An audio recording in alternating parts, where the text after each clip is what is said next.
Nice, nice. Welcome to Politics and Plastic, the show where we talk about the things people don't want us to. I'm your host, Jim Vessel. Today I'm joined by one half of the 40K Stats Center team, the most prolific Canadian podcast groupie out there, and the man who has been faking his identity on the internet longer than Brad Chester has been alive, Val Heffelfinger.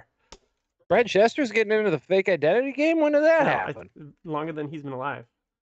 Oh, I don't think that's how time works. All right. But cool, man. Val, thanks for the welcome to the intro. show. How are you, Jim? I'm good.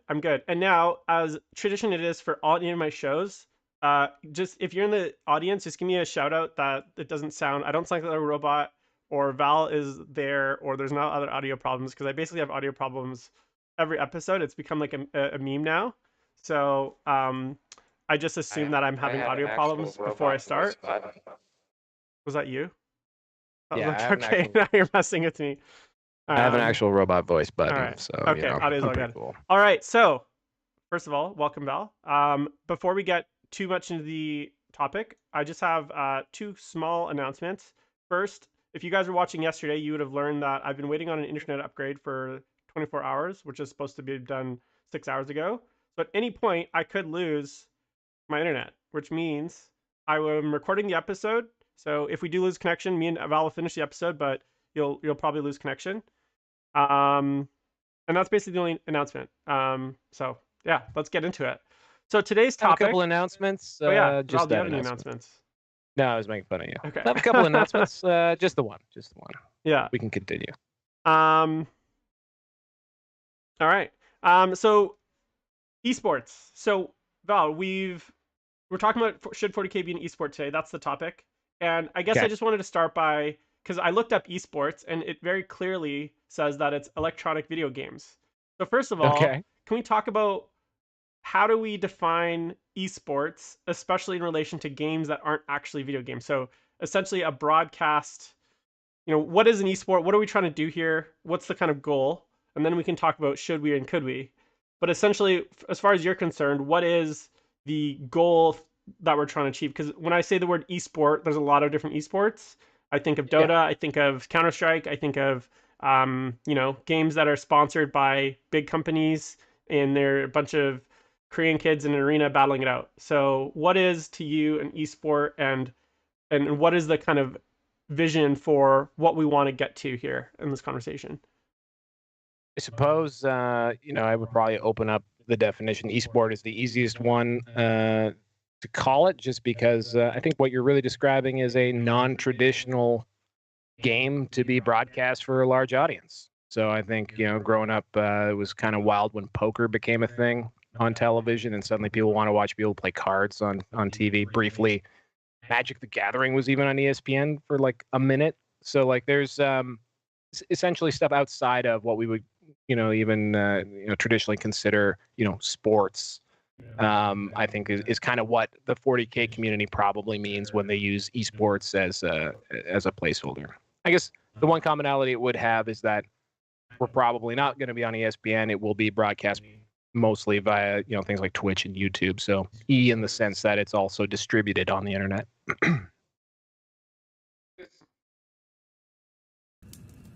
Look at Kenny flexing with 140 people. All right, guys, playing. I think we're back. Sorry about that. It sounds like I either have gremlins or I'm cursed. Also, it's not helpful for all of you guys to send me Facebook messages, so please stop it. I have enough in the video chat that the audio is messed up. I don't need 30 Facebook messages on top of it. So please refrain from that. It's very distracting, especially when I'm trying to get it set up. All right, Val, let's get back into it. I'm recording the cast, so if the screws up again, we're just going to keep going, and we'll do it live. So fuck it, we'll do it live. Nice. All right, so first question before we get into how we need to move 40K into an esport is should we? And why I ask this is because one of the big concerns, obviously, is that when we look at traditional esports, they've almost always been supported by and heavily encouraged by the manufacturers of the game. And often they're actually created, or there's often rules implemented to help them facilitate those kinds of like uses, right, as an esport. And I guess my question is do you see a reality where Games Workshop actually modifies either the game rules or the game format in order to make it more friendly to as an esport, because I honestly feel like I don't know if it's a case of if we build it, they will come. Like we show them that it's possible, and then maybe they follow. But I kind of feel like when you look at, and I think I've had this discussion before, when you look at the people that are making those big decisions at GW, there's enough people on that no vote side that will never get through. They're going to filibuster the changes, so to speak. What are your thoughts on that? Well, you hit me with a Dr. Malcolm quote as a lead into this, and I will respond with a Dr. Malcolm quote, which I believe goes something along the lines of life Life will find a way. finds a way. Yeah. So the thing is about all of this, should it be matter? All that matters is whether or not people try and whether or not they can find a formula that is entertaining and holds people's attention. That's all that matters. So I think all of the like, could it, should it, whatever, I mean, I'm happy to talk about it. Right. You know, like Games Workshop is, you know, Games Workshop's Games Workshop. We know the score at this point. I think, you know, we're being a bit ridiculous if we're to expect them to, you know, be the leader on this. You know, at a fundamental level, they are starting to get more comfortable with the concept of Warhammer as a game, in 8th edition, more or less. And if the pandemic hadn't happened, we'd probably, maybe, judging Mr. Mike Brandt, former Poobah of the Nova, is now their, you know, global events coordinator guy. One might think that there would be global events to go along with his title. Who knows? Maybe they're talking about trade shows. I don't know. I assume it's tournaments, and I assume that Games Workshop would have been a year into getting experience running events again at this point, Right. if not for the pandemic. So, you know, these things are incremental, but they are happening, and I think, you know, again, I think fundamentally a Warhammer tournament at scale, hell, people playing Warhammer, 4 tables of terrain, 8 different armies, all painted, hundreds of miniatures, boxes of burned out buildings and stuff. It's an absurd amount of resources and space. On paper, everything that this community has achieved makes no rational sense. So I think it's time that we like stop being surprised that people take this seriously and stop being surprised that people are into it enough to like you and I are, you know, I think outside of this world or even sometimes in it, probably normalish people who could be doing other things with their time. But for a lot of, I think, really good reasons, we choose to do this. And you know, without a doubt, if more people are exposed, more people will choose to do this, and people will choose, if we can find a good way to do it, to watch it too.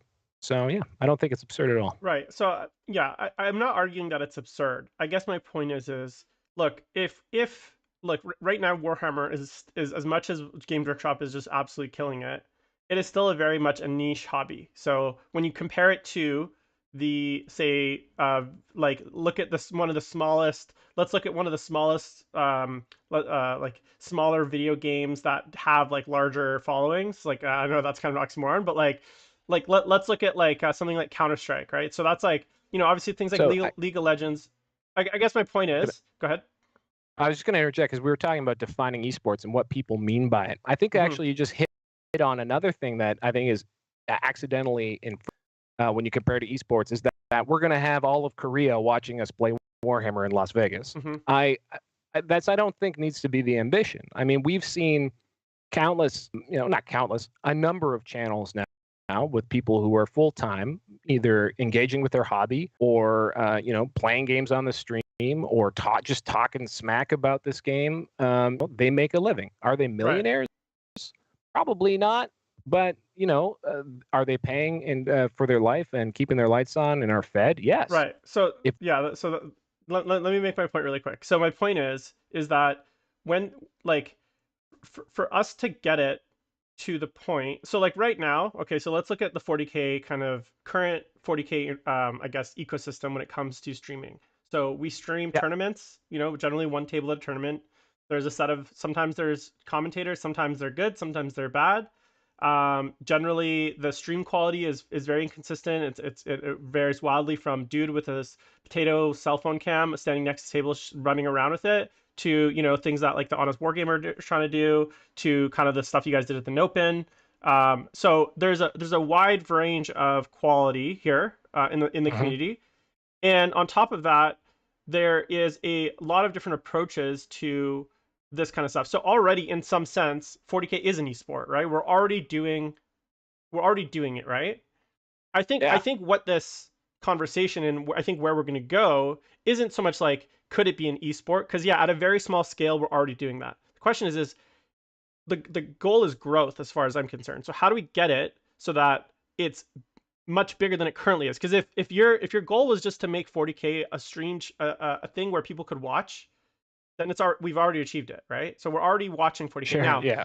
If We have we the have the technology. technology, right? People are already watching games of stream 40K. You can go watch, and they have been for many, many years, right? Whether it's okay. Yes. So my question is so for me, the key here is that we're actually trying to achieve. It's not just about can people watch games of 40K live with people talking about it, because that's already done. We can check that box. The goal for me and what I'm thinking is we actually want to get to some point. So yeah, obviously we don't need a million people from Korea watching, right? But the goal is to grow it so that it is at some natural point. And ultimately, in order to get that growth, right, there will be pressure from to make changes potentially to the game in order to I guess encourage that growth, because I would imagine there's going to be some plateau we hit where it's like 40K as it exists, as the game exists, not as the technology or as the growth, but as the game is now at a point where it just doesn't have the appeal or the speed or the detail or whatever to get it to that next level where we're actually gonna get that growth that you're talking about, and I think we're both kind of hoping to achieve, where it's like, hey, you don't think so? You don't think that there would be changes to the game? Why? Like honestly, like literally, what it is like okay, football in a game of American football, the ball's in motion for 12 minutes out of 3 hours of airtime. Yeah. Okay, granted, in those 12 minutes, some crazy shit happens, no doubt. Mm-hmm. But nonetheless, most of the time you're standing around, they're just standing around looking at stuff. But what's the camera doing? The camera's not just staring emptily at a field with a bunch of dudes with their hands on their Right. hips. The camera's moving constantly. There are wildly different angles. They are showing you, setting shots, contextual shots. They're giving you reports about things going on that are adjacent to the game. There is a production behind making a game that is fundamentally boring and poorly. There's a whole lot of thought and effort that goes into ensuring that, in fact, there's something always very interesting to watch. Right. And I think if poker can be televised, which granted it does have dramatic tension in the sense that you have, you got especially Hold'em, which is why I think it became so popular, is because you have these pivotal moments of action where fortunes are made or lost, and also you're able to have the audience know who's winning and who isn't. So there's that I think they call is that dramatic irony. Yeah, there's the dramatic irony of the audience knows who's got what cards and the players don't. Right. So that's interesting. So really, the key to making an engaging Warhammer broadcast. Look, if it was super snappy and was done in an hour and a half, 2 hours, whatever. Sure, would that help? Yeah, it would help. But it's not the reason. Like you could have the game could be 20 minutes and still not watchable. Right. Like that, it doesn't matter. That isn't the problem. Because having the vision and having the people and the talent really to be able to execute an entertaining broadcast of a game that requires a lot of effort to make entertaining. I think most games do actually. Right. So yeah, and I'm not here being like, oh no, we shouldn't do it. I guess my question is, and the I'm swinging, man. I'm coming oh swinging. no, You're Jim Vessel. Look, I know. Don't possum on me. Come on, come at me, bro. no, I'm like, look, come on, man. I'm with you. Like I think we're going for the same thing. What I want to ask the difficult questions, and I want to push back because there's going to be a lot of people. You're going to get a lot of pressure, and already we've gotten it. Just even announcing that this topic that we're going to talk about, I got a lot of people saying that's like the idea of turning this into some sort of like what we're thinking is like, already just tournaments themselves, take out all the broadcasting. Tournaments themselves in and of themselves are polarizing in some sense. You have a whole Yeah, portion the of the concept community of playing this game. yeah, Yes, playing the game yes. competitively in general is already polarizing. So then we're adding in now this additional thing where not only are we doing it competitively, but we're also going to be like basically like slathering that all over, celebrating it, and doing this thing. Now, I think that's amazing because I'm a competitive Yeah, player. But yeah. what do you say to the people in the community, because there's probably more of them than there are us, that are going to say this is a bad idea because it's gonna influence the game in a negative way, like either, and this is what I was getting at, it's going to mean that there's going to be changes made to the game to facilitate this, to make it better entertainment, right? And B, it's gonna like push this kind of win at all costs or like super competitive mentality, um and that's why we should avoid kind of glorifying this as some sort of like entertainment product, because ultimately that's like what we're doing. So what do you say to those people? All right. Well, first of all, I am swinging on purpose, and I know you're not. I know you're not antagonizing No, me I'm, on. I'm here to antagonize my guests. I'm not gonna make them. Yeah. Well, and I'm also argue the opposite. I could sit in the other chair, but I fundamentally believe that there's so many articles that have been written over the time about why this is a dumb idea and why it will also never happen. Right. So Right. like, essentially, those have been like my bulletin board material of like, you guys are wrong. You're just straight wrong. Right. Like, it's possible. Like, don't tell me it's impossible. Like literally any game in this. Like, there's a documentary on Netflix flicks about speed Yeah. cubing. There is an international association of speed cubers. Okay, there's a world federation for solving Rubik's cubes fast. Okay, this exists. All right, they are way more organized than us.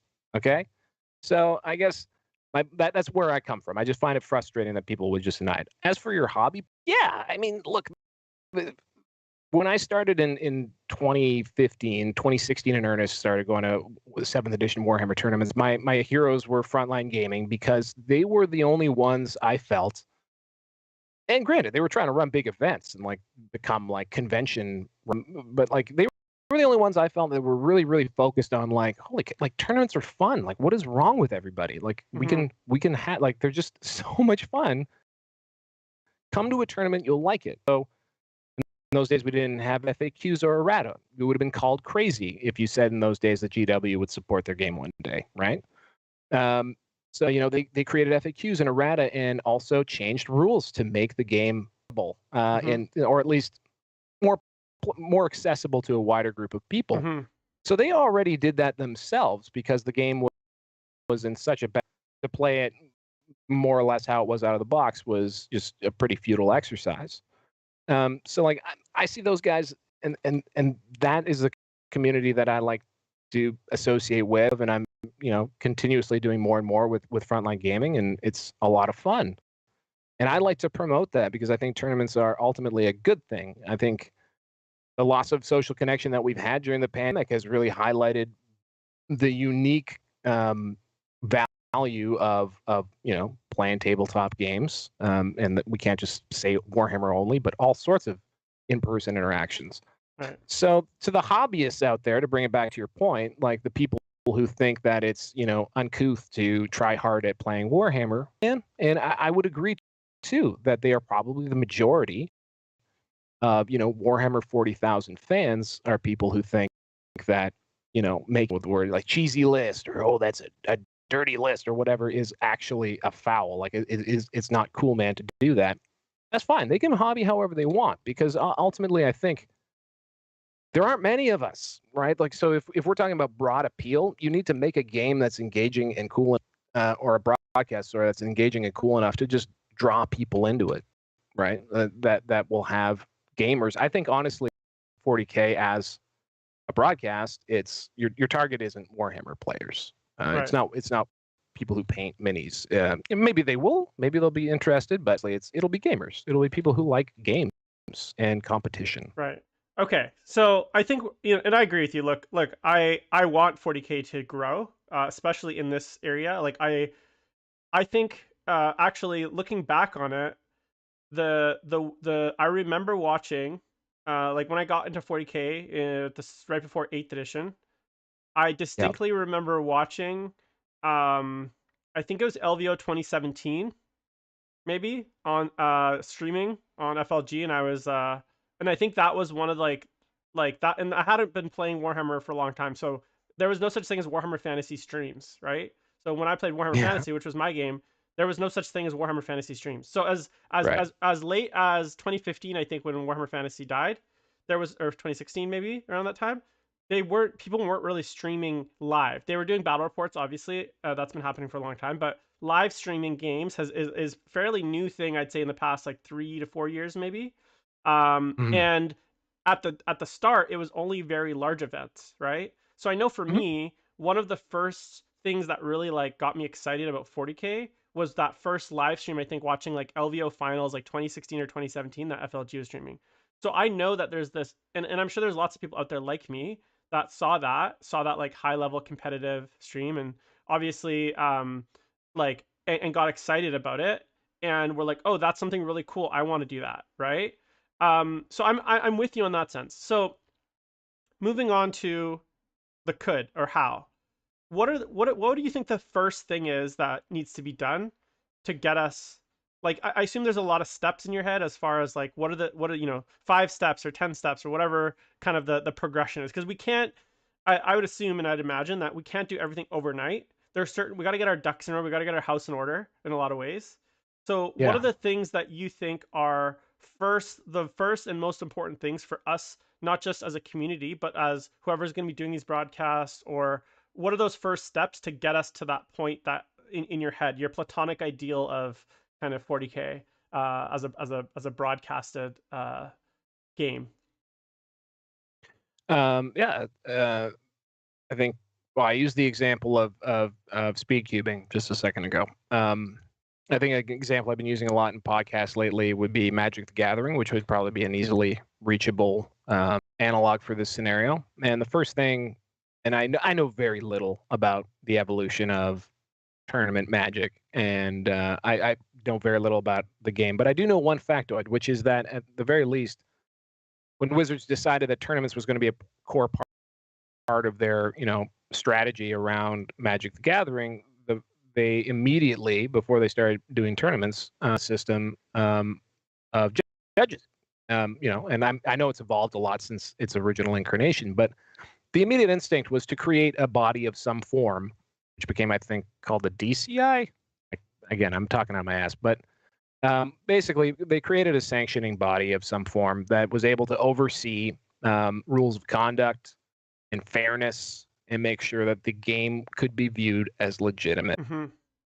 So, number one, and this is not just Magic the Gathering, but like all sports and games, if you consider what is the fundamentally most important thing about a league's perceived so the way a league or an organization is perceived is it legitimate, is the competition act fair? And so whether it's cycling in the 90s and 2000s with all of Major League Baseball as well, these were major moments of crisis for these leagues because they were the competition was revealed to not be fair. And I think you can even use an example like in the NBA. You had point shaving by referees in order to swing the betting line as another scandal. So these things are punished severely, lifetime bans, all that kind of stuff, because it puts the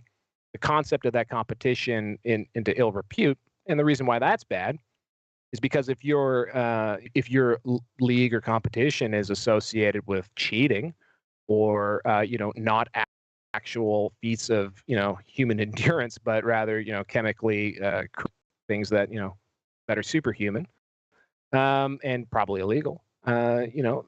Sponsors don't want anything to do with it. The United Postal Service would not have sponsored Lance Armstrong. United States Postal Service would not have sponsored Lance Armstrong if they knew he was doping his way to the 6 or 7 21. Right. So legitimacy is, I think, first and foremost, and I'm not talking about like legit this game because again, that's a matter of taste. I mean legitimacy in the sense that we can, to a reasonable degree, say that our games are played fairly and that there are systems in place to ensure fair play. Okay. And like even the most minimum steps, for example, any rules at all. There is the ITC code of conduct, but Nobody knows what's in the ITC code of conduct. It's not really Can't even used it's widely. it's hardly Hard to find. findable on the website. Like you have to Yes. go through it with like a Ouija board just Um, to figure out to find it. like there I mean, there's so many examples of just how sub-amateur, we're not even really amateur yet in how we organize ourselves. Like, for example, if you were to go do I'm sure out in Vancouver, you've got all sorts of fun runs. I'm sure there's a CIBC run for the cure. It's like a 5K run. Yeah, I did it once and You I know, couldn't walk the next day. yeah. Did you Great. sign a waiver? I You can't know, remember. yeah, you I'm sure sure I did. did. You Yeah. also had to wear a certain penny. You had to wear you had to wear a number in Yeah. a specific spot on your chest. You had to show up at a certain time and you up with people consummate to your skill. Mm-hmm. And that was for a bullshit fun run. Yeah. And you followed rules that serious marathons. Right. And this is normal. This is just what people do because that's what they have. That's the conduct that they have to observe in order to get to participate in the thing. And I think it's a bit ridiculous that we refuse as a group say, all right, so that we can ensure that there's fairness at our competitions, which we take tremendously seriously, which we pour thousands of hours of effort into, which we travel hundreds of thousands of miles to get to.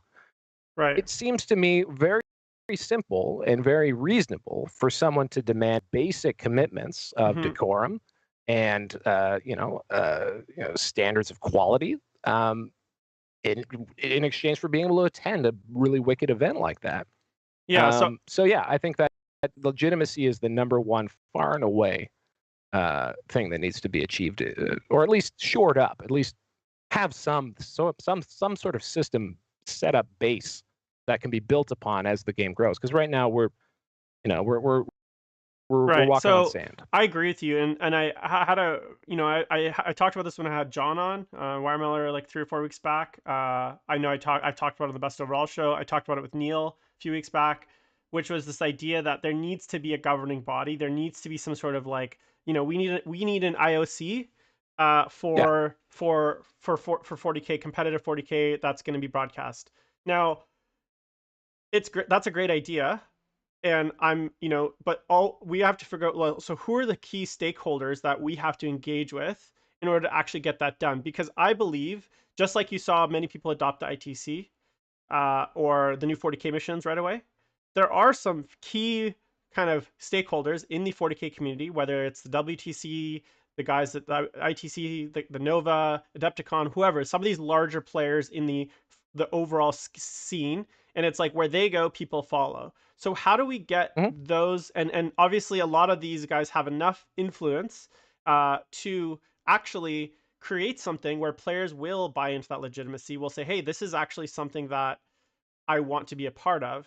Yeah. And then obviously we also have Games Workshop. So Yeah. what do you think the method is to actually get these stakeholders, these kind of influencers or these different people on board with this idea? And what's the mechanism for us to do that? Because I think, and maybe you disagree with me, I think it is going to be it is going to be like a situation where we need to build it. And then if GW sees that there's a financial benefit here, then they will come. I have a lot of doubt that Games Workshop, no matter how much pressure we put on, no matter how many like letters we write, no matter how much we lobby Mike Brand or whatever, whoever's pulls those things, I have very little faith that Games Workshop will do this themselves or implement these kinds of things themselves. So ultimately, it is up to us. That's my opinion. I could be very wrong, and I'd love to be wrong. I'd love GW to come out next week with Mike Brand announcing that they're launching their Games Workshop Judges Circuit and da da da. Right, like that would be amazing. I don't have a lot of faith there. So how do we actually get this first step accomplished? What do we need to do here? So I think there's a number of places where that can come from. I would be, generally speaking, in agreement with the Games Workshop probably not being the source of it. I think they could be very helpful. I mean, they could, again, I'm assuming there are events coming, and I assume they'll have to address conduct in some way. It'd be great if they even had some aspirational guidance there. Like they're literally just silent on this. The assumption is everyone will play in a reasonable way. And there is no definition of what reasonable means, right? So I think we can just rule Games Workshop out. And I would remind folks that when it comes to Games Workshop, the tail wags the dog in a lot of cases. So this community, and I'm talking specifically the competitive community, has whether or not they ever will accept it. Although we are a minority of the total players, this community has been tremendously influential on the development and success of this game and this franchise. Mm-hmm. Seventh edition very well could have wound up in an eighth edition that was very similar and low quality and continued the runoff of players to other game systems, and it would have been model trains by now. That's a world that exists and is possible. Instead, we had people who said, "No, screw that. I want to have tournaments. Tournaments are fun. We're gonna do it. We're gonna take the risks and we're gonna make this happen." Not just recent Frankie, but people all over the United States, Canada, Australia, the whole world. People have decided that this is something fun and worth doing. And so it's going to be if it were to happen, it would probably most likely come from some form of a consortium or group from there. Right now, we have a really interesting new development, I think, that's been showing up as of late, especially in the United States. I'm not sure if there are, and also Australia was going to do it, but the concept of a regional circuit. Mm-hmm. So that's an association of tournaments, and in general, they seem to, at the very least, be sharing a common trophy or a leaderboard, and more recently floor rules and sharing knowledge about problematic players and penalties and things like that has become sort of a point of topic. So I would suspect that something like the Lord Marshal or the Texas circuit or the Northeast Mm-hmm. circuit, if one of them were to come up with a good and intuitive and fair method of defining what good conduct is, I could see that it catching on from one of those places. My bigger fear in that kind of a scenario would be that in fact what you get is kind of what we used to have pre 8th edition, which is very regional ways of doing things, which is too bad because we had a moment in the sun there where we almost had the clans united. Now I think we're going to see some division in the community if we're not careful around what is a fair way to play this game? What are the rules of conduct that we should observe, and what are the penalties Right. for not So observing I them? wanna ask you a question. Like, you're wearing your Las Vegas Open glasses. I know you're very closely. You've obviously host Stat Center, which is on the FLG network. So I assume you have a line to recent Frankie in some regard. Obviously, Yeah, FLG has been sure. a huge part of the ITC, managing ITC. They're huge, huge. As much as like Reese tries to play modest, the ITC has done something that I think is remarkable as far as its Yeah. impact on the competitive community, not just in North America but worldwide. And as I mean, I know Reese has said as much in the last 6 months, however long since ninth edition came out, that they have basically stepped away from house ruling. They're not going to do any more ITC specific missions. They're not going to be doing their own FAQs or anything like that. They've made very clear that they have like a gentleman's agreement with GW. I'm still not really sure what GW has them over them, but I mean that's a whole different discussion. And what we're seeing from FLG is that, Dick pics. yeah, well, what we're also seeing from them is that they've launched an entire series of regional and national tournaments. So we got the Yeah. ACO coming up, Las Vegas Team, Hmm. LVO, obviously the biggest in the world. So Hmm. where is Frontline Gaming in this? Because I feel like they have an outsized influence, and I think when I think of who would do this, my answer is, like, I'll tell you who I think should do it. I think it should be a partnership between the WTC and the ITC, which are and FLG ITC. Those are the two largest, most influential fan community based groups in the entire community. And maybe you want to throw in the if there's anything else out there, but maybe there's some grognards in the UK that have their own thing going on, but like the London Well, GTs, Zach Becker the is London GTs he's starting to throw, like, every week they're announcing one new tournament in some city I've yep. never heard of, named after a croissant or a scone of some kind. So like there are these kind of big heavy hitters in this community, and Yeah. I ask you, like, have you talked to them about this? Have you approached any of those groups? I know you,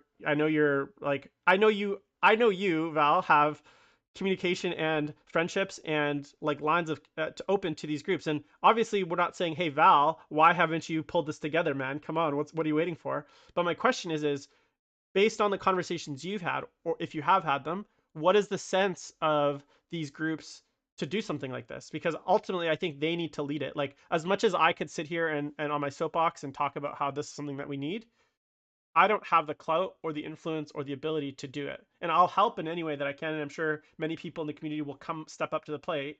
But ultimately, I think there's very few. The power brokers in the 40K competitive community, they're very easily identifiable, and I think they have, yeah, they have a role to play here. So what do you say to them, or have you talked to any of these groups? Yeah, every single one of them. I've talked to every single one of the people you just mentioned explicitly about this, and Mike Brandt. Yeah. So yes, I have. And I will also tell you that I am going to be working with Frontline Gaming in a much more official capacity and trying to build out their network and promote cool podcasts and content and stuff there, because I really like Frontline Gaming. I really like Games Workshop. Me too. I like all of this Look at my stuff. house, my apartment. A quarter of my Right? apartment is Games Workshop. Right? Exactly. I have no vendettas against anyone. I only want more cool stuff. So, and I think where my heart is on this is not that I think one day, oh, my fake name will be the commissioner of the trans-dimensional tabletop gaming convention, Article 15 or something. It's more that I think that it is super important because there's some cool stuff we've got going on here. And it can get really screwed up if people lose faith that going to tournaments is going to be fun, and that if they think they're going to get screwed over. So to answer your real question, when I talk to people on this topic, I think first of all it seems super scary, right? So when you have TOs, whether you're at the scale of a Reese and a Frankie, or the Nova Charitable Open Foundation or Adepticon, you are year to year with significant financial risk and leverage, and changes to how you do business is scary because there's the risk that it'll screw something up and you're left holding a bag. So that's one thing. I think that's one reason why TOs are always going to be risk averse, because they do view the majority of players who come as not being ones who are necessarily there with the intention of winning the event. They're there to have a good old time, and that if you ask too much of them, you might scare them off. If you say you have to agree to this code of conduct, it might mean that they don't want to come anymore. Right, but Val, so sorry, I just got to push back on you. You're kind of saying two things, because at the start of this conversation, you kind of talked about how doing the Sun Run, the Vancouver Sun Run, I have to sign even just a very basic thing where people dress up in penguin suits. I have to sign a waiver. Did that sound? And then did that sound rehearsed to you? Did it sound like maybe I've yelled it at other people? No. before? But my point is, yeah, I'm sure you've had this conversation. But and now you're saying, well, no, it's too much. So are we gonna are we gonna ask people to do it, or are we not? And how do we actually what's the actual mechanism for them to do that? Because I agree with you. I don't think it's too much to ask for people to essentially agree to some ground rules and some code of conduct. And I personally think, and again, I could be wrong, maybe you know better than me, but I think the majority of TOs, maybe there's some holdouts in Texas who are all about freedom and independence and whatever. But I think the majority of TOs, if you presented them with a kind of cohesive, cognizant set of these kind of rules for the 40K IOC or whatever we're going to call it, I bet you get 80 to 90% buy-in, and the ones that hold out will shortly thereafter buy-in. That's my guess. So I don't. No disagreement from here, pal. I'm telling you that as a human being who's perhaps we're going to use something called empathy, right? So I'm going to put myself in the shoes of someone who's in charge of is a year-to-year operation that has financial risk, and you have a perception perhaps of who your clientele is and how much you can make them do. So if you are worried about that and you have not yet faced a threat that is scarier than pissing off your core demo, then you're probably not going to do something. And I'm not saying that's the only thing that's going on. There's also the fact that when you're talking about a lot of these guys, Frontline Gaming is probably the only one that is in it full time 100% as a for-profit business. Mm-hmm. And then outside of that, Adepticon I think is for profit as well. I might be misspeaking there, but Nova's a charitable organization, and everyone else is hoping to break even, right? So again, you kind of have a I don't know, stasis that's in this, because to make the move will require something to dynamite them out of the inertia. What is that? Because that's ultimately what we're trying to get to. What is the dynamite? What is the catalyst here to get them to kind of get off their butts and actually do something better? Because I think on just, I mean, we've had some pretty big 40K drama in the last 3-4 weeks, right? Yeah. And everyone's been talking about this exact subject on almost every podcast. I've seen a half dozen videos about cheating and like, judges like this. If there was any time for them to come out with a very strong response and say, hey, we're going to implement this kind of rule system, it would be now, while the drama is still on our minds, while it's still fresh. It's not going to be in 6 months. If nothing happens for another 6 months and then all of a sudden they drop this, people are going to be like, hey, why are you guys doing this? This is a one-off incident. So why do you think, what is that catalyst going to look like, and how do we get them to actually get there? Because and I obviously want to, we could spend all day talking about just this one subject. So I want to move on to the next part of this process. Yeah, this is foundation. It's But foundational, I guess though. But yeah, for and just kind of reiterating my question, why haven't some of these organizations done anything yet? And having, like, what are they telling you when you say that this is what we need to do? well, I think to be honest with you, if we had a year of experience like that last year, so tournaments year over year doubled every single year from 2017 to 2019. Okay, so just total, like I'm talking GT majors and above. Mm-hmm. So there's just many more players. We were on I would say, a trajectory that push would have come to shove. I think in the last year, had it happened, we probably maybe would be further along on this topic, and we certainly know we would know how much we could expect from Games Workshop, right? So this is something I'm in the dark about. I don't know what their plan is. Maybe their plan is to have some sort of sanction. I have no clue. No one knows. I mean, people know, but like, I don't know. Right. I can guess. I can read tea leaves and whatever. So I think there is a situation where I think for a lot of normies, there is we need to be able to have this pandemic over and for us to get back to being able to hold these events so that things can you actually can't proceed. even leave the country, so that's Yeah, obviously a big thing. I can't. It's hard for me to leave my house. So like, like that's a thing. And the second would be, what is going to happen from Games Workshop? How do they view competitive play and events? What's the framing there? Right. Because maybe there is something. I don't know. Okay. So I think, it's still and another thing to remind, I just want to get back to one thing too, which is with something like the ITC, if you look at how it's been governed up until now, it has been a true confederacy. It's actually been a really cool social experiment. Right. Because Reese and Frankie, as far as I can tell, have managed to influence a lot of different, very strong-minded individuals into going in the direction that they hoped things would go without actually telling them what to do. And that's pretty cool. When you're talking about a sanctioned body, which is then, actually saying, no, if you want to come party with us, you're going to have to play by these rules. That is a very, very different, dare I say, unlibertarian approach to life. Right. But so is signing a waiver to dress up as a banana and run a marathon. Yes, 100%. I don't think any of these things are unreasonable, Right. and I think in time they will appear. I think, though, again, you think time is the missing ingredient at this point? You think maybe after one more full ITC season, so let's say we get through the season, hopefully, let's say the 2022 season is probably the first real season we're going to have, right? Because this is still a fake season as far as I'm concerned. Yeah. And I think that's also why like there's no rush. These things have blown up so enormously is because people have nothing else to really fixate on too, right? So, and everyone's all paranoid and pissed off and upset and hasn't been able to hug their mom in a year. So fuck. Of course, people are not particularly forgiving about anything right this second. Okay.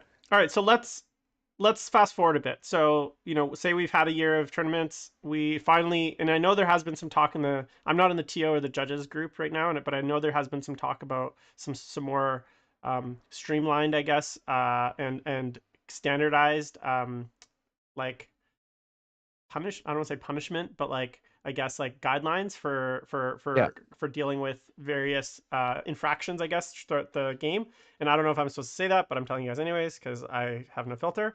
So we know that there's something might be coming, but let's fast forward 6 months. So now let's say something comes out.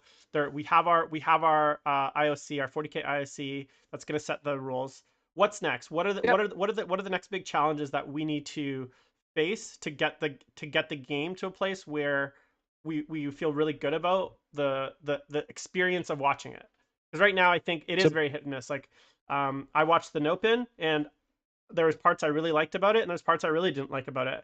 And I know there's certain events that I've watched in the past where I was like, this is great, and some that I was like unbearable. So how do we what's the next steps here? Yeah, so I think once you have a more stable foundation that you can trust and depend on, that will then attract, I think, more players, Mhm. people who can take the game more seriously, and who will put more effort into the actual technique of playing the game. That's already something that didn't exist in 7th edition, really, to the point now where you have people making a living off of basically being 40K golf instructors, which is cool as hell as far as I'm concerned. So you're going to have, so if you have a legitimate, fair playing field, ideally, you're going to have more people able to exhibit their skill, ideally. But now you got a serious game on your hands, Mhm. right? So now you got real stakes, and you got a serious game. So but after that, now you're going to need serious broadcasters. You're going to need people who are willing to put the effort and the time and the attention into finding formats and styles of presentation that make the game and tell the story of those people playing each other engaging in Right. a live scenario. So that would be the next step, and that could happen now. But and in fact, if I have anything to do with it, it'll start happening as soon as I can get my weird rigs and stuff into events, and as soon as Rob Symes can get out there, and all kinds of people who are pro tabletop, all kinds of people are trying to crack this nut, Mhm. find a way to make this entertaining, right? So yeah. Is there anything that you see, like when you look at kind of the current streaming environment?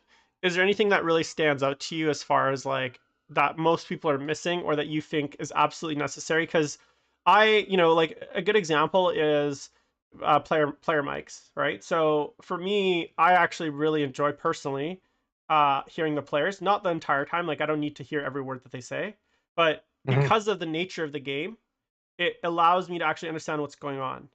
So how do we bridge?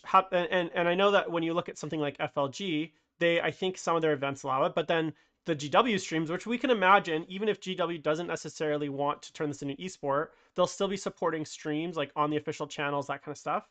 And As far as we know, yeah. they're obviously not super open to player mics in case someone drops an F bomb and there's like an 8-year-old Billy watching and he's he starts crying.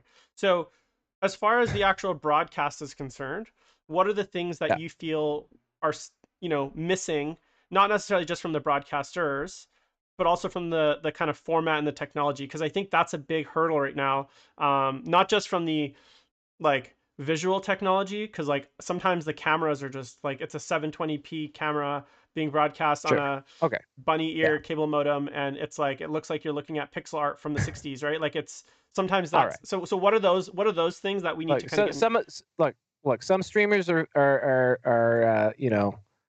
um, the Jim Vessel of painting, and some streamers are the Jim Vessel of streaming. Mhm. You're gonna have different qualities. Wait, I'm good at both of those. So what are you talking about?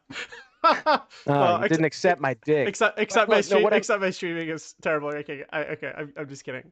Uh, so I did, but what I'm saying is, look, I heard it, but I turned it into a compliment. But thank you. that was nice. So it's good. That's actually, I saw an influence video that said that's what you should do. So very well done.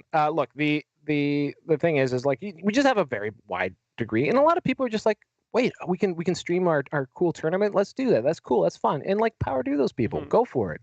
What I'm talking about are people who are like you don't just paint a mini. Like you paint a mini. Like you want that thing to be meeting your standards of what you think it could be.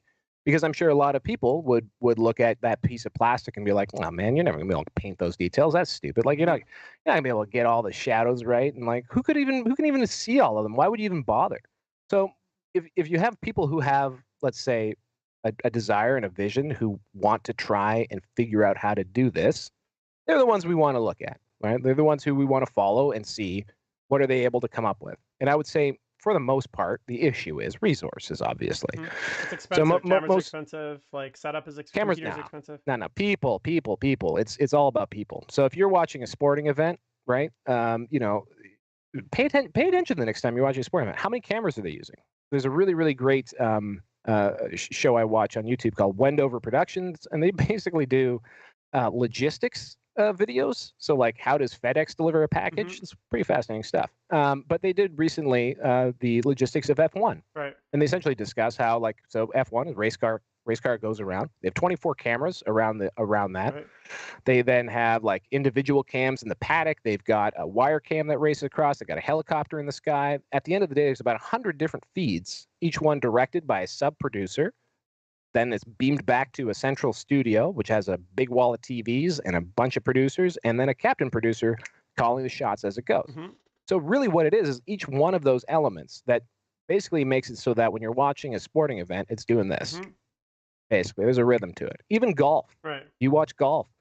Golf is called a boring sport. Well, go watch a golf broadcast because oddly enough, it is one of the most constant streams of action, if you like golf, that you can see in sports. They are moving that camera to something happening at all times. Someone's either swinging a club, making a putt, always something happening, right?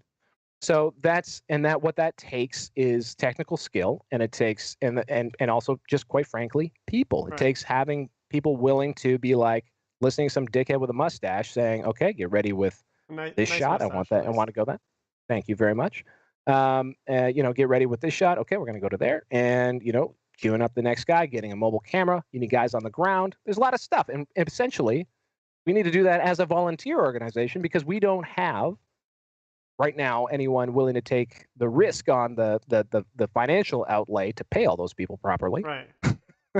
Right. So like essentially it can be done. And I think honestly, like you can make a really sweet, like something like the LVO is a staggering like spectacle. Mm-hmm. It is a spectacle. That's why I wanted drone cam. So I had this silly thing for the Ocho. Yeah. Is that I really wanted to have a drone cam. The reason why is when you watch a Games Workshop stream of 40K and they go to one of these events, they travel thousands of kilometers, and God love them. They actually put a lot of effort and money into doing this to point a camera at a table. Yeah. They never pan to the crowd once. They never show you the amazing thing that's going on. Right. So I view broadcast personally as being very for 40K being a lot more like a golf tournament in the sense that you want to move the camera not only around the table but around to tables and tell the story of the overall competition. So how do you? Okay, so you brought up a few points here, and I just want to ask to kind of address them. So one of the things you brought up is people. So and I know I've touched on in the past, which is we want to obviously establish this kind of overseeing body, which takes people, which takes time, which takes effort.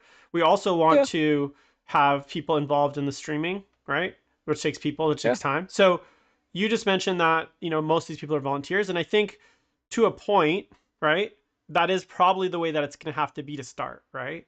But I also believe that we need to get as a community, and I'm a firm believer in this. And I think there was some comment on chapter tactics where this was like fought against. I do firmly believe we need to get to a place where judges are paid, where people that are broadcasting that are involved at that level, maybe not some, like people can volunteer, obviously. I do think we need to get to a level where there is like you get what you pay for, to be honest. And if you guys want strong quality broadcasters, there a lot of times there are maybe people that are actually invested in 40K that want to play in events. To them to not do that so that they can volunteer, that might, like, I'd love to do that, what you described, but I'd much rather play. Right? So there would have to be some incentive for me to do that. Now, I guess my question is how do we get people, the amount of people that you're talking about, in like essentially on board with doing this essentially for free?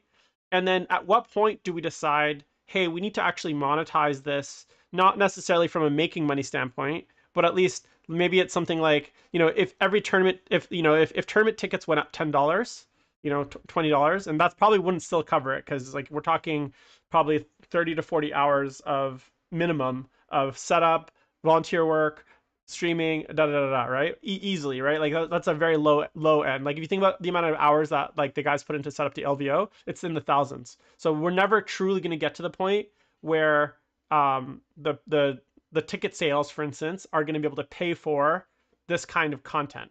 So where does that come from? How do we pay for that? And then how do we, and obviously, again, assuming GW is not going to be involved. If GW is involved, that's a different story. But assuming they're not involved, how do we get to that point from the community is my first question. Because that seems to me to be a big roadblock to get enough people to do exactly what you're describing. Well, I don't know. Know a lot of people who like your mustache, I guess, is a good way to do it. I think, look, man, we're a community of nerds who love to do stuff. Like this is another cool thing about the hobby is that it is an active hobby, and we're all kind of like orcs, where we all have sort of self-specialized into different roles in this community. Like a lot of like people talk about like TOing as this thankless task. Well, I've TO'd. It was awesome, man. Like you're the shit. Like you've got you basically thrown a huge nerd party, and everyone is so happy to be Right. there. They're so thankful. It's great. It's a It's lot of awesome. hard You know work what? though, But and it's like so what? So what? People do and work hard. Sort of yell at you, Jim, but like people work hard all the time. no, Asking people to do something that is cool and be a part of a team that is going to make something that like literally has never been done before right. and could turn into something bigger. People love doing Right. that. I'm not disagreeing That's with what you. we do I'm it not for. disagreeing with you. I'm not saying that people don't love doing that, right? What I'm saying is, Yeah. from a growth perspective, to get it to this point, which what we're talking about, to grow it to this Yeah. place, it's going to take more than just people's love of the hobby. We're going to need something more. I think personally that like you're never going to get it to this level. You talked about broadcasters and how we need high quality broadcasters. We need multiple broadcasters, people across the event, multiple camera angles, Mm-hmm. all this kind of stuff. That I'm with you, man. Like I will volunteer, I will help out, I will do whatever I can. But that is only going to take you so far. There will be a point that you're going to reach where the rubber hits the road, and now all of a sudden, like people are going to need to be like, is there? Do you think that you can get it to this vision of what you have? Do you think you can get it there without that? Like, do you think you can do it completely volunteer out of the love of the game? Because I just maybe I'm cynical, but I just have my doubts that that's possible. I think you're gonna get a lot on the way there, but then you're gonna hit a point eventually where we're gonna need sponsors, we're gonna need financial incentive, we're gonna need Yeah. some other things to get it to that next level. Just like you wouldn't expect NHL referees to ref the NHL because they love hockey. They probably love hockey a lot, but they don't do it for free. No, but you probably expect AAA referees to do Well, that. even Not even AAA, even even the even but the rep hockey guys, they're I mean, volunteer even the refs. judges Yeah. at my mixed rec league get paid $50 a game, like by the All right, league. there you go. So That's pretty dope, and that should happen. So I don't disagree. So let's look at this pyramid of like what do we need to do to have a a legitimate shot at a popular broadcast entertainment form of watching people play 40K. Well, we've got basically we got a legitimized game, and so we got players now that are taking it seriously, and we've got a broadcast that is trying hard. So you're going to have an audience taking it seriously. So really, I think that's the jump, right? That's the Dukes of Hazzard. The old Duke boys hit the jump. right. They're crossing the river, and now we're going to commercial. So are they going to make that jump? And that's something that no one can really answer with certainty. I happen to believe that if you put a good enough product out there and you got the right people watching, that there will be enough eyeballs on it. And if it's legitimate enough, trustworthy enough that it's not going to fall apart, yeah, you could attract sponsorship to do that. Like you could get people like that's how YouTube works is you get enough people interested in watching. You have a demographic. We also happen to have a very particular demographic of folks who clearly have disposable income and buy stuff. So I'd say that marketing to Warhammer players is probably worthwhile if you can get enough of them in one space. So yeah, I think that advertisers and stuff like that is certainly one angle you can go with. The other side of the equation too, just on an event to event level, especially when you're talking about judges and things. Pro Tabletop, when they did their stuff, I guess just at the end of the 2019 season, they got pilloried for all kinds of things, which I think politically they didn't launch well, but I think they had a lot of sound concepts. And their hearts were in the right place. Maybe I can't speak for their hearts, but I can speak for a lot of their ideas being good from my books. And the other one of them being principally that you can make it entertaining. But besides all that was that these events are too cheap. And that sounds harsh, but they're way, way, way, way, way too cheap. If you are selling something out within minutes, you are not charging enough money.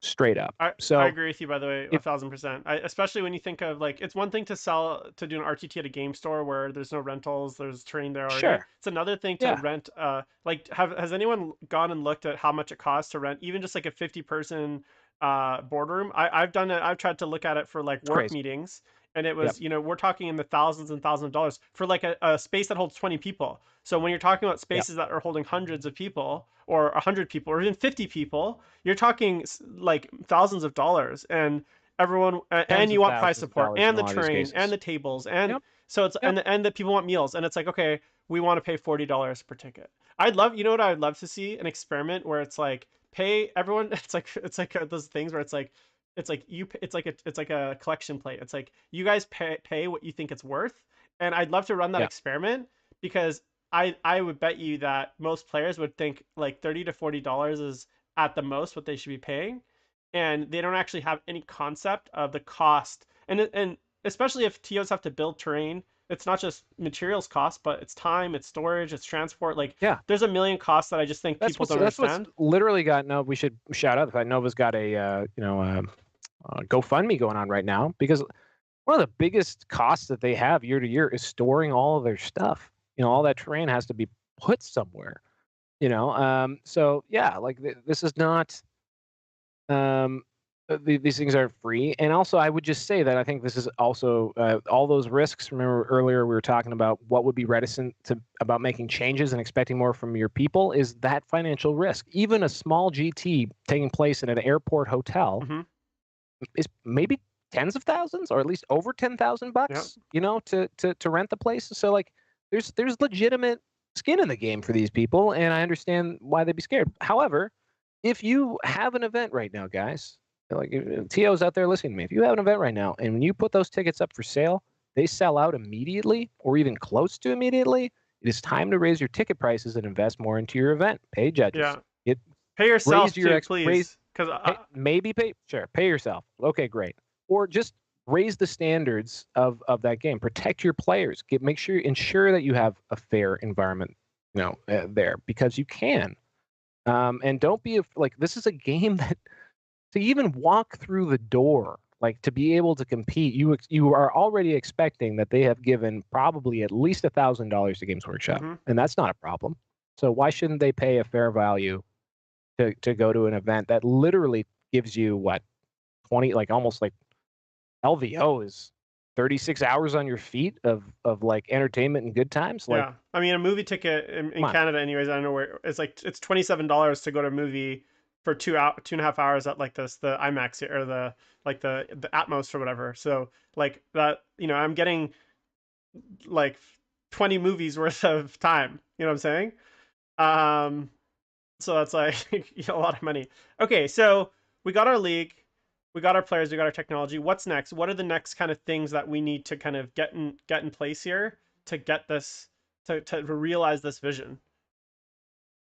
Yeah. Well, I mean, I think really once you have serious players, like it's really are we taking this seriously? And then once every element involved on that chain takes it seriously, you will attract a serious and diverse audience. And that's you'll attract people who watch to follow the stories of the players. You'll get people who care about not like I've been saying a lot lately because I've been talking a lot about podcasts and trying to find good content. Like people who Come to the are wrong are producing place. quality stuff. Yeah. Hey, you called me and then didn't call me again, so I know what that meant. But like I'm thinking a lot about how this stuff is packaged essentially, and I think once you have the quality up front, then you're going to see how well you're able to attract that audience. And honestly, it all depends on the audience. And the audience, the scale doesn't even have to be crazy. How many people are watching snooker? Like how many people are actually how many people are watching any number of sports that are televised on TV and support a professional culture? Because essentially, you need to just get to a certain scale of viewership, hmm and then what you do is you attract title sponsors and advertising, and when you attract that, you're able to have prizes that are cash. You can invest that into the structure of your event. You can invest that in your broadcast. You can invest that into the prize pool to raise the ante of the players. So it just sort of feeds on itself that way. But I'm sure like the first actual esport, broadcasts and tournaments were really rudimentary. It's probably a bunch of dudes having a LAN party, essentially. Like I highly doubt that they were wildly advanced, and we're kind of the same amoeba going through that evolution. And ultimately, it'll come down to once we have people deciding, like we're going to take this seriously for ourselves, because that's what we're doing it for. We're gonna take events seriously, so that way people can go to them and feel like they're not going to be cheated and have a good time. And we're going to do this broadcast seriously because it's fun as hell, and it's great to pretend that you're a real serious broadcaster and to put on. It's like putting on a high school musical. Really complicated. So much effort involved. Very few people getting paid. That's kind of what doing this broadcast is like. Right. So yeah. and people love doing high school theatrical productions, university level theatrical productions. A very minimal professional experience doing it. It's magical. It's like playing it's like playing on a sports team. Like everyone's doing their job. Everyone hustles as hard as they can. You're solving problems on your feet. It's great. It's just so much fun. So yeah, I don't know. I think those are that's the ooze. That's the primordial ooze that you're looking at needing to acquire. And then after that, yeah, maybe it takes off. Maybe 10,000 people watch. Right. Well, that's actually the next question I was going to ask you. So let's say we have, I look at the most populous or the popular, I guess, streams in the last like 2 years, and obviously this year is the last few years. But like when I think about 2019, I think maybe maybe the top table at or some of the top streams at LVO, or maybe like Nova, or just some of maybe like there's like probably one or two streams you can kind of point at and say, of all the streaming that we did, these were kind of the most popular, and they're most likely GW streams. So they were Games Workshop hosted, and they obviously have a big following. But even those, right? Given the GW, I mean, obviously this is a while ago, but I think GW has like 100,000 Twitch followers. There's millions of people in the community. How do we grow that audience? Because besides just saying like, hey, yeah, like I think even the GW stuff, although it isn't amazing, it was like on the scale of total, if you take all the streaming in totality that we're doing, it's probably like a 6 out of the 10, like versus all the streaming that is out there, just as far as like the quality of the cameras and stuff. But yeah, I guess my point is like, even that on this like big channel with like the essentially Warhammer logo on it, the amount of people that were interested in watching was not big. So how do we actually grow the audience and get more people to get interested in it? Do we do the WWE route where there's like storylines and there's narratives, or is there more of a like meta around the actual, like, I'm actually talking with Eric C, who's my co-host on Exterminatus, about Elo ratings next week on Politics and Plastic.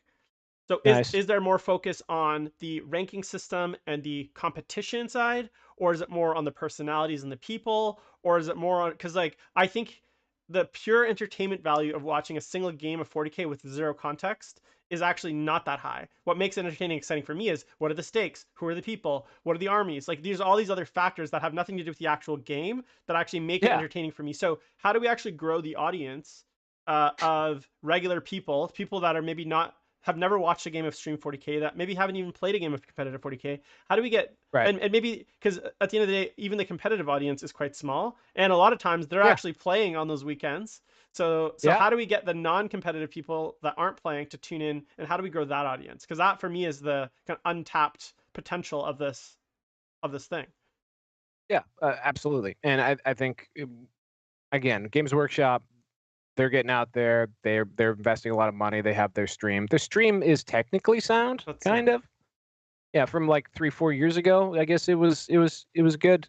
Just from the fact that they could do it. Again, we have the technology, but they haven't really innovated on it much since then, and that's cool. Lots of other people are out there trying to find interesting ways of broadcasting this. I think it's probably a good time for me to bring up.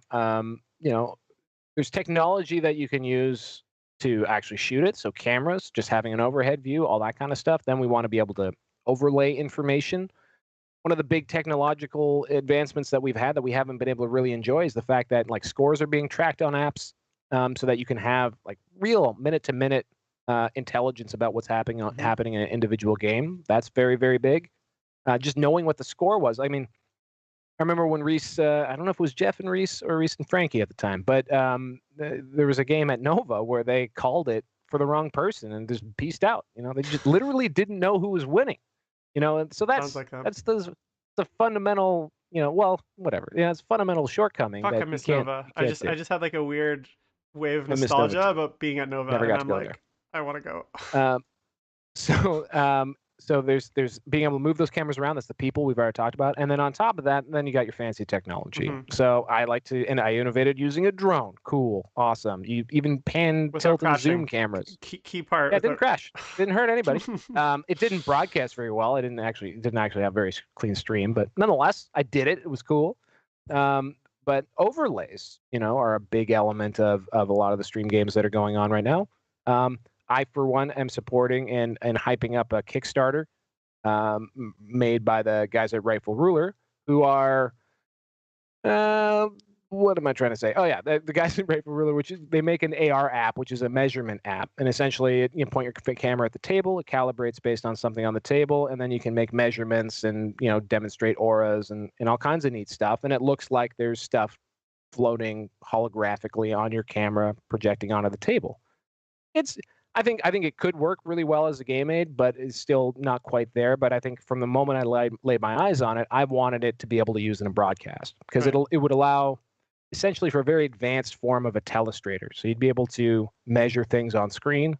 You'd be able to tell and show spatially how models interact with one another. Because so much of what 40K is really in our heads. Like we know that the captain being 6 inches away from the thing is important, and we also know what 6 inches looks like relative to Right. that captain. But someone on TV watching on screen wouldn't necessarily know. Yeah. We also know that it's a captain, so being able to actually put a box above him and call it up, call it up or bring it down that describes what that model is a big deal. And on top of all of that, it looks really cool. So I don't Yeah. know if you've seen AR projections. Pokemon Go, man. I played a lot of that. Pokemon Go. So we interact a lot of the time with this type of stuff through our cell phone, and cell phones got bigger. But for the most part, it's a tiny little screen. But if you consider that if you were using it, say, as in a broadcast scenario, 1080p up on your living room TV, and it was a camera panning around two people playing Warhammer, and that game of Warhammer had glowing auras. It had a burning fire. It had things pointing at Right. tags pointing at different stuff. That would bring that table alive. And at a minimum, if I was scrolling through Twitch and I didn't know what the hell was going on, I might think, what the hell is that? They're playing with holograms. Right. And that might give me a shot to draw a new person in. So I think that's important. So now there's obviously I know to mention the Nova streams, I do remember they had, I don't know what it's called in broadcasting, but when they do can draw on the screen. So that's a very basic. Yeah, that's telestrator. Telestrator. So that's a very basic thing that I think a lot that doesn't require AR necessarily, but it's kind of a form of AR, right? Like you're basically painting directly on the broadcast, and that technology seems to me to not be that difficult to implement. Like it's a tech thing. It's not it's a software thing, not a tech thing. It's not like you need a special. Am I wrong? It's a tech thing. Is it? Yeah. Well, for the most part, yeah, it's a tech thing. There are solutions at varying levels of bootleg, but the one that GW would use would probably be a $500 to $1,000 piece of kit. Yeah. Right. So okay, so I guess I do want to ask a question, which I think I still am a little stuck on this point, and I don't know if we'll come to a conclusion, but whenever I think of movements, and I'm very political, so I kind of think of this push as a movement. How do we grow? How do we or there's this objective we have, and we want to achieve it. And obviously there's always different kind of strategies around that. So you've just laid out in our conversation the strategy of kind of a grassroots, ground up strategy to get us to this point. And you think that is the way that we need to do it. Where does Games Workshop fit in all this? Because I'm as much as I said at the start, I don't think that they're going to be the ones to do it. I also think that there is, I think, with enough pressure and lobbying and people in the right places, I don't think it's actually that outrageous that they look at this and say, hey, this is something we think actually can help us the bottom line. GW is a public company, which means when they make, it's not just a good fun decision, it could be a good business decision for them to support something like really investing heavily, just like Blizzard has in Overwatch, just like Riot has in League of Legends. These companies have invested millions and millions of dollars in their own game, and and what do they get back for it? Well, they get marketing, they get growth, they get all these other things. So whose ear do we need to get into, and how do we actually enact that change at that level? Because all the things you talked about I think are amazing, and I definitely think we need to push as a community. But ultimately, for me personally, I think the key the final final form of this is to have GW come in and say, you know what, guys, we like that what you're doing. We think this is amazing, and we want to now get involved, and we're going to now put some money into it because we think, like, I look at the fact that there's people on YouTube now that have lots of followers Yep. that are not traditionally Warhammer players. It's like, so like Angry Nope. Joe, there's Magikarp, like there's many people with millions of followers. Like Ricky. Henry Cavill, Henry Cavill. Cavill, yeah. So there are people out there that are big into Warhammer that could essentially, like, what I'm trying to say is we're starting to see that there's like these little threads of mainstreamness, and if we could just convince Games Workshop to exploit that, I feel like we could take this game to that next level, to that. And as much as you're not aiming for the million kids in Korea to watch, I want million kids in Korea, right? I want that, great. right? That'd be amazing. So do you think there is a way for us to, it'd be awesome. do you think there is a way for us to, like, or sorry, do you think we should be running a parallel strategy of like lobbying Games Workshop and working and pushing Games Workshop as hard? Or do you think the primary goal and the way to attain this is to just kind of focus primarily on just, let's just create something great, and if we build it, they will come? Yeah. I think you summed it up perfectly. Create something great. If you build it, they will come. Maybe. That's my thing. I think for me, I think it's about the fact that there's a lot of chatter out there that this is impossible, right? Like you cannot do it. And I think that is just a fundamental absurdity. And it is a fun riddle and challenge to try and, again, as an esport, create a broadcast that's something that a lot of people, a substantial amount of people might want to tune in and watch on a regular basis.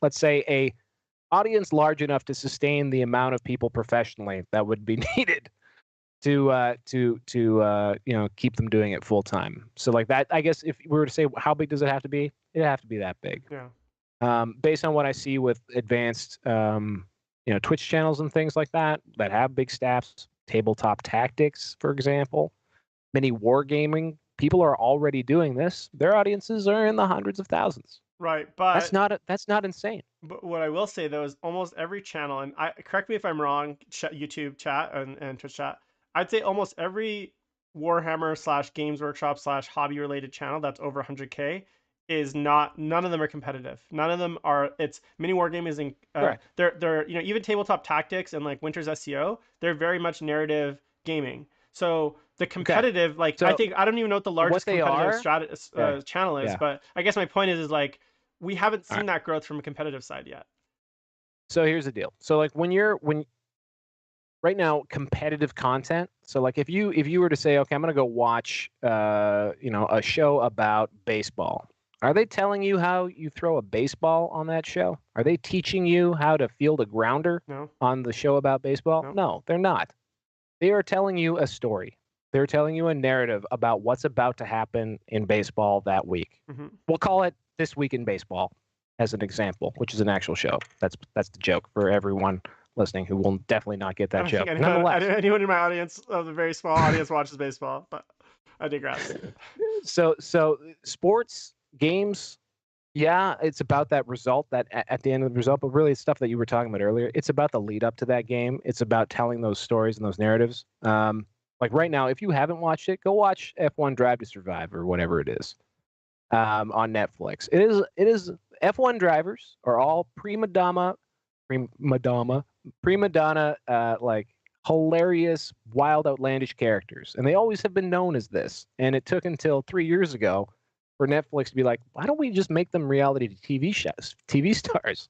And so now you have this whole group of people who, when watching a race, which these days is invariably won by Alex Hamilton. Lewis Hamilton? Can't remember Lewis Hamilton. There you go. See, I don't even know car racing. Alexander Hamilton.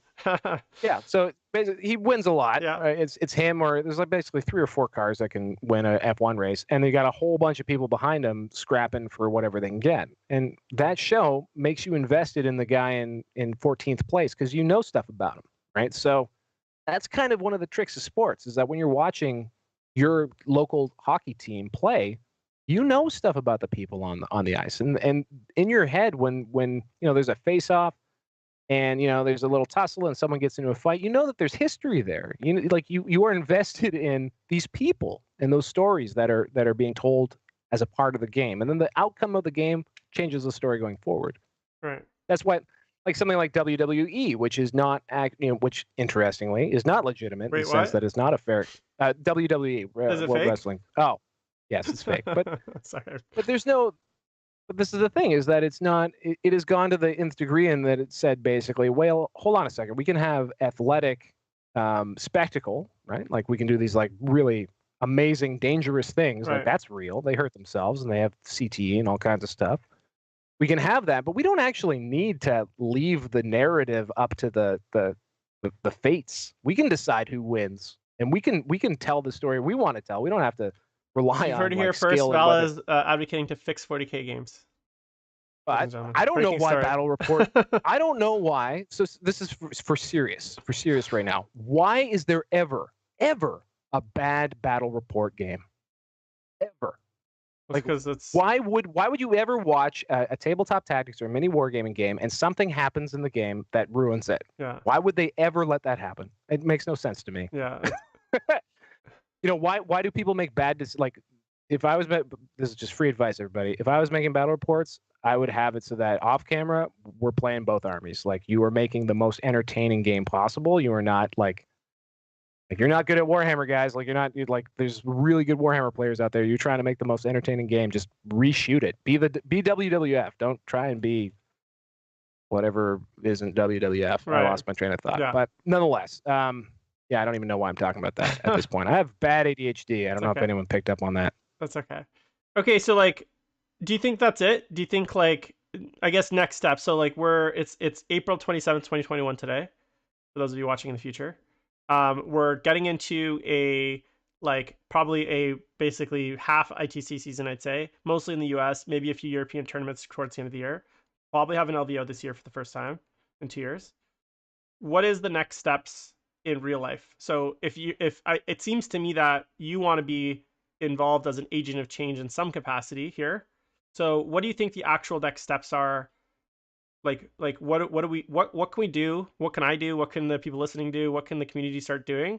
How do we actually start getting this going? Because like I think when people hear about what we want to do and what the goal is, I think there's some excitement there. But how do we actually get that first that ball rolling? Because it seems like there's a lot of and I feel like you've probably you mentioned that you've repeated yourself before. Well, I bet you've been talking about this for how long? 3 years? This stuff at the very least since Stat Center. Right. Like Stat Which Center was 2019, I believe. 2019. We started in 2019. Yeah. So you guys, and then before that for some time because Stat Center was a response to the stuff that was out there. Right. So what is the actual what is the next actionable item that like now and like if people are listening, they're like, I'm gonna go write a strongly worded letter to so and say, hey, let's get we want this. So what is that step?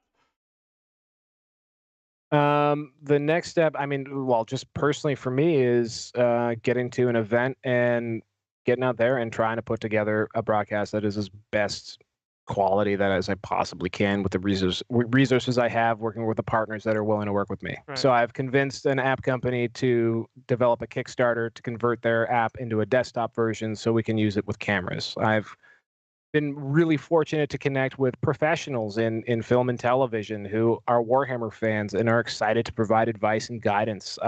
Like you said, there's this new wave of YouTubers that exist that are into Warhammer and have real, genuine audiences and are also, I think, in a really cool way engaging with our communities. There's Bricky is one of the Magikarp Use Fly guys, or sorry, the Dice Check guys. And he did a video, and this is a guy who, on a good video will be in the millions. I think he's got 700,000 plus subs. He made a video, top 8 Warhammer YouTubers that are better than me. And on that thing, there were a number of channels that he highlighted that had 10,000. Like, I almost get emotional to saying this because it's just so kind. Like, there were people who had like 10,000, 20,000, maybe, like viewers, like painting channels that I hadn't heard of that he shouted out from his substantial pedestal. People pay him money to rep their products. So these are the type of people who are entering and saying, this is an opportunity because we have a really engaged community and it's fun as hell. It's cool. We have all kinds of stories and gossip and weird shit because this is a face-to-face hobby. We all know each other.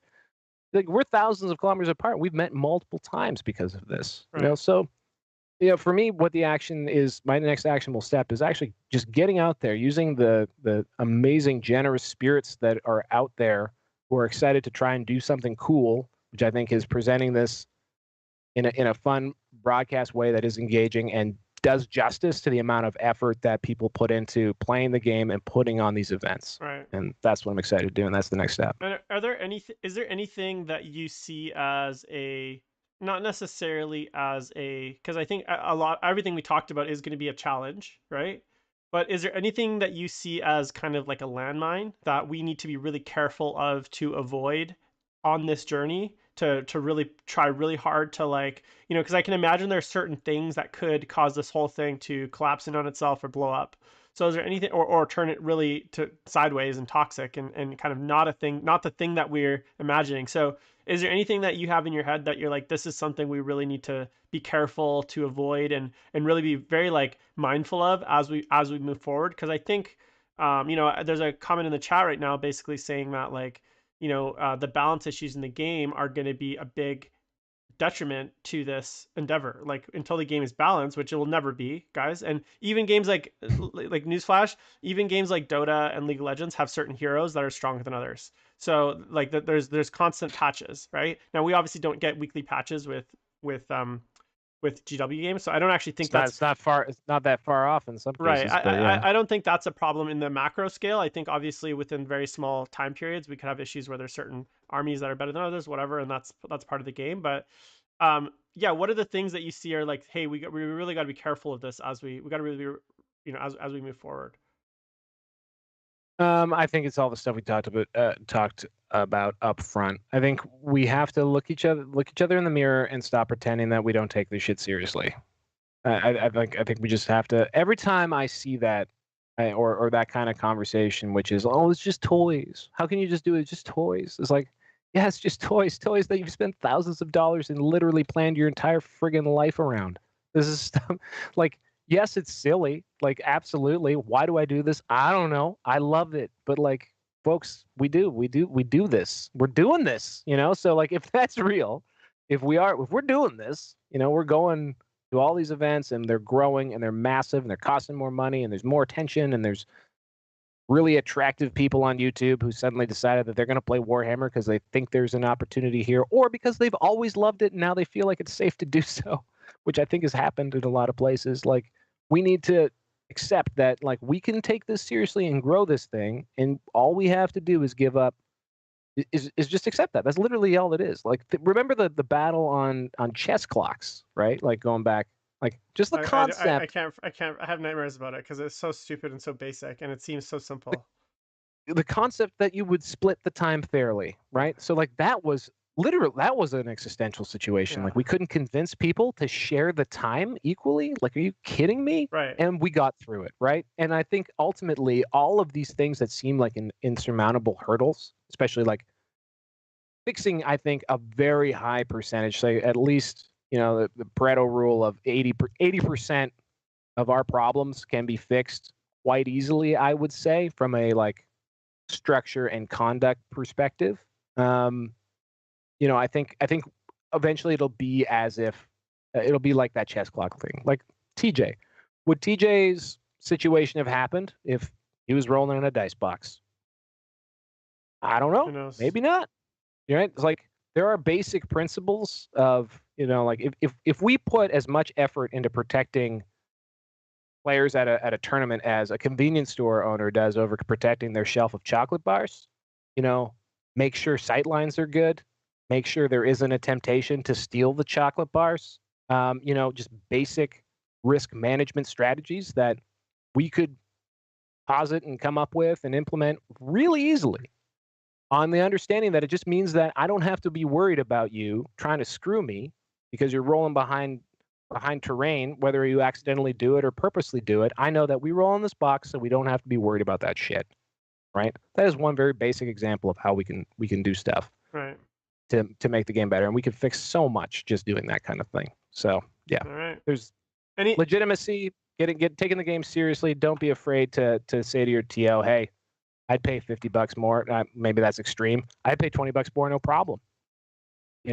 don't be afraid to, when people say like, well, this is just a dumb game, be like, well, I don't know. Yeah, I I take it never really understood seriously. that attitude because I mean, I remember that when people like we looked at like I think that's just a growing pain to be honest because when I look at the way that actual esports have grown and a lot of people like nowadays you ask kids what they want to be and they're like they want to be like they want to be like League of Legends players or YouTubers It's or probably a whatever. couple generations of kids who've Right, but I guess my point is done like that like already. when I was a kid, people the thought of like making money off video games, and even then when I was like in that age, there's people that played StarCraft professionally. There's StarCraft two teams, like that was like my era, StarCraft two, that kind of Yeah, stuff. yeah. There was teams and there's people that did it professionally, like and but a lot of people would say like, oh, it's just a video game, like it's not serious. So Yeah. I think that's a growing pain, and I think that's something that we will eventually, if we can show that it can be serious and we take it seriously, I think it's something that we can overcome. And again, I think like this idea of seriousness is also the concept of that you can't have fun if you're being serious. And when I say serious, I just mean that like you're doing things in a methodical way, so that like in the sense that like when you fuel your car, you take it seriously. Yeah, You're not playing with matches when you do that. You know that if I do these steps correctly, it is a completely safe and reasonable thing to do, right. right? That's what I mean by you take it Yeah, seriously. Like so that you get the outcome that you want. It doesn't mean that everyone is up in each other's grill, no one's having fun and laughing, there's no beer being drunk, whatever. Like it just means that you are doing stuff to ensure that you're going to have a good outcome. And that's what I mean by and taking like it I think, seriously. I mean, I know for me, my fun is in that. So like, as much as I can be a Yeah. little serious at the Sorry. tabletop Yes. sometimes, like for me, I actually find that challenge, that working out like the all the moves, figuring out what I want to do. That's actually fun for me. And although I'm not sitting there laughing like the Joker most of the time, when I'm thinking about something, when I'm challenging myself, that's fun. That's a lot of fun for me. And then I Mhm. also do go get completely blackout afterwards as well. That's Yeah. also fun. But I guess the point is like not everyone's fun doesn't necessarily mean sitting there laughing take like as a like a joke, right? It's not a joke, just Yeah. like fun. You can have fun doing hard things, like people rock Well, climb, people run marathons. Those are for them, that's fun, and for me that sounds yes. like torture and I'd rather kill myself, but it's fun for them. And Yeah. great. I'm not going to be like, oh, I can't believe, how can you think that's fun? Some people love that. Yeah.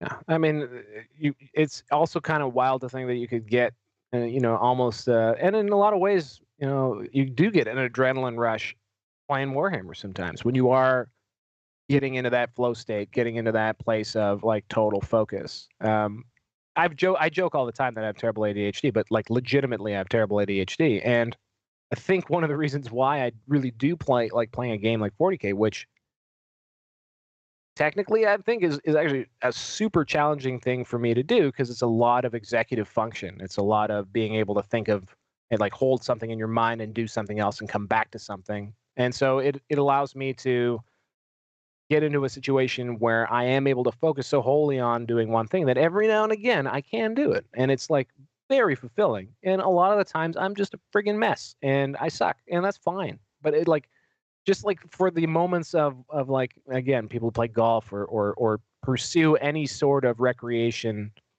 at an amateur level or even like a serious amateur level, like there's just you're just looking for those moments where you just pure golf shot or maybe you hit your softball really well or I don't know, finish that race, like just get through that marathon. Like these are just things that are rewarding, like and we play minis and yep, that's weird, cool, but yep, we also take it pretty seriously. So I think that's really just it. Just don't resist this concept of like just adding some structure to it somehow ruins what makes it good because actually not doing that is ruining it.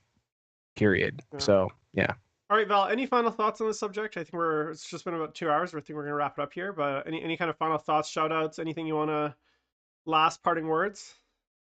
Yeah, I would really appreciate it if you did a nice healthy edit of everything we've done today, just to get some of my rambling out. That'd be great. And I then don't edit the show. It's outside of completely that, uncensored. So now even the even I might edit out on the podcast form, the audio issues, but that's about it.